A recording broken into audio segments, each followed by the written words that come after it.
Hello everyone, अब हमारे पास एक नया टॉपिक है जो कि है अल्काप्टोन्यूरिया।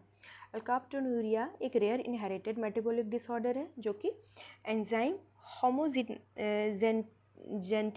1,2 डिहाइड्रोक्सीजिनेज HGD जिसको हम लोग कहेंगे उसके डेफिशिएंसी से होता है। ठीक है, which is essential for breakdown of amino acid tyrosine and phenyl alanine और टायरोसिन को जो ब्रेकडाउन करने में जो एसेंशियल है वो ऐसा अमीनो एसिड ऐसा एंजाइम है। ठीक है, AKU is an iconic disease in medicine historically used by Archibald Garrod in his Cronian lecture in 1908। First time इसको 1908 में एक प्रोफेसर थे या साइंटिस्ट कह सकते हैं, आर्कीबाल्ड गैरोड, उन्होंने इसको यूज़ किया।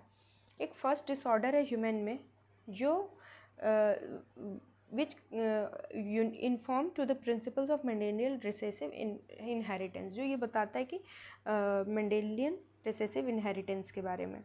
In humans, this is site for homozentisate 1,2-dehydroxygenase enzyme which play a key role in the metabolism of one of the 20 common amino acid tyrosine। एक जो इम्पॉर्टेंट अमीनो एसिड है ना टायरोसिन, उसके मेटाबॉलिज्म के बारे में यहाँ पे पता चलता है हमें। जैसे फिनाइल एलानिन, जब फिनाइल एलानिन हाइड्रोक्साइलेज मिलता है तो टायरोसिन में कन्वर्ट होता है और वही टायरोसिन से 4 हाइड्रोक्सी फिनाइल पायरुविक एसिड में कन्वर्ट करने के लिए टायरोसिन अमीनो ट्रांसफेरेज का यूज़ किया जाता है और वो फर्दर होमोजेंटिसिक एसिड में कन्वर्ट होने के लिए 4 हाइड्रोक्सी फिनाइल पायरुविक डिहाइड्रोक्सीजिनेज के प्रेजेंस में होता है।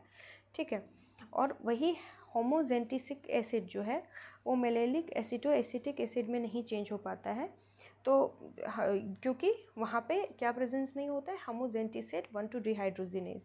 ठीक है, इसका पैथोफिजियोलॉजी की बात करें तो HGD का लैक हो जाने से होमोजेंटिक एसिड हमारे बॉडी में एक्यूमुलेट हो जाएगा जो कि यूरिन के थ्रू एक्सक्रीट होगा और वो डार्क ब्राउन कलर का यूरिन जब वो एयर में एक्सपोज होगा तो डार्क ब्राउन कलर का फॉर्मेशन कर लेगा।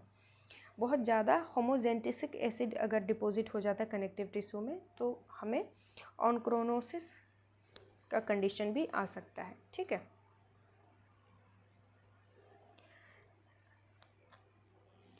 अब और भी क्या हो सकता है, ऑस्टियोआर्थराइटिस हो सकता है, सिग्निफिकेंट डैमेज हो सकता है कार्टिलेज में, स्पाइन में।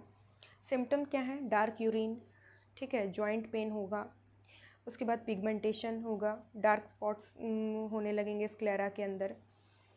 डायग्नोसिस इसका है कि यूरिन टेस्ट के थ्रू इसको डिटेक्ट किया जाता है कि कितना अमाउंट में होमोजेंटिसिक एसिड प्रेजेंट है। जेनेटिक टेस्टिंग करके वो म्यूटेशन के बारे में भी पता कर सकते हैं और उसके डायग्नोसिस भी जान सकते हैं। ट्रीटमेंट क्या है, पेन मैनेजमेंट, नॉन स्टेरॉयडल और एंटी इन्फ्लेमेटरी ड्रग दिया जाता है ताकि वो जॉइंट पेन से रिलीफ मिल सके, राहत मिल सके। डाइटरी चेंजेस किए जाते हैं, जैसे लो प्रोटीन डाइट दिया जाएगा। ठीक है, सर्जिकल इंटरवेंशन, जॉइंट रिप्लेसमेंट हो सकता है जिससे वो उन्हें हेल्प मिले थोड़ा। Thank you so much.